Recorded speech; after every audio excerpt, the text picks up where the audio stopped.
Do your parenting skills depend on how good your parents were at raising you?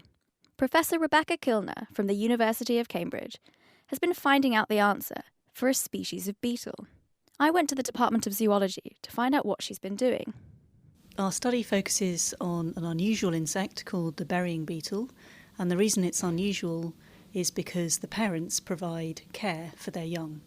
So the reason it's called the burying beetle is because parents use the body of a small vertebrate like a mammal or a bird as a resource to breed upon.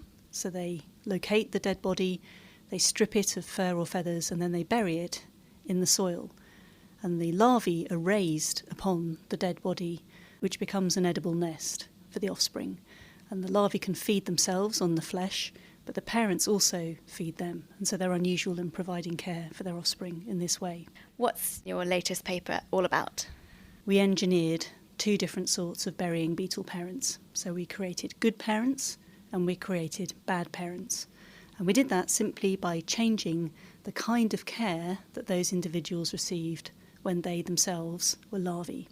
So in our experiment, larvae that received good levels of care then grew up and became good parents themselves and had offspring that themselves were good parents, whereas larvae that were manipulated to have poor levels of care then grew up to become relatively poor parents, and they had offspring that became poor parents as well. How did you measure whether a beetle was a good parent or a bad parent? There are actually two ways in which we carefully quantified the quality of a parent. We measured the fitness benefits that individuals gained by providing care, and we did that by counting the number of larvae they produced and weighing how heavy they were. And then we also measured the fitness costs that they suffered by providing care, and we did that by measuring the lifespan of an individual after it had provided care. So a good quality parent produced lots of healthy, fat larvae and lived for a long time after caring for them, whereas a bad quality parent produced very few scrawny larvae and then died quite quickly afterwards. You also had pairings of one good parent and one bad parent. What did you see from these studies? When we brought individuals from each of the two lines, so the bad parent line and the good parent line, we brought them back together so that the pair together had to raise larvae.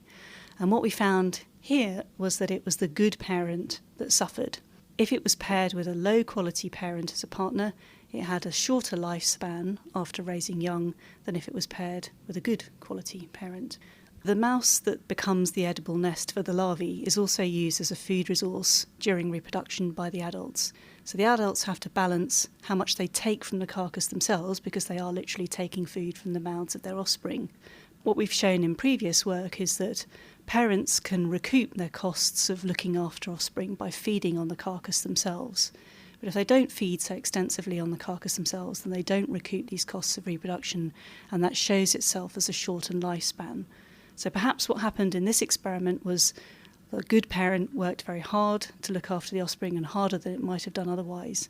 And it chose not to feed on the carcass itself to recoup the costs of reproduction, and instead allowed its offspring to feed on the carcass, and in this way ended up sacrificing itself essentially for the good of its young. And the results that you got from your study, were they what you were expecting to find?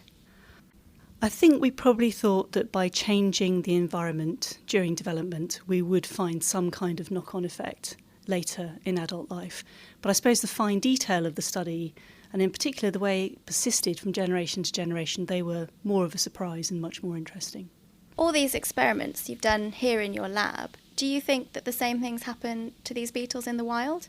That's a fantastic question, and the short answer is we just don't know, and I wish we did know. So ideally you'd have a sort of beetle-style Big Brother in which you could investigate these beetles in the wild. That would be amazing if we could mark individual beetles somehow and then track their movements in nature and see what they got up to, as we can do with wild bird populations, for example. If we could do the same with an insect population, that would be just incredible, but we're some way off being able to do that yet.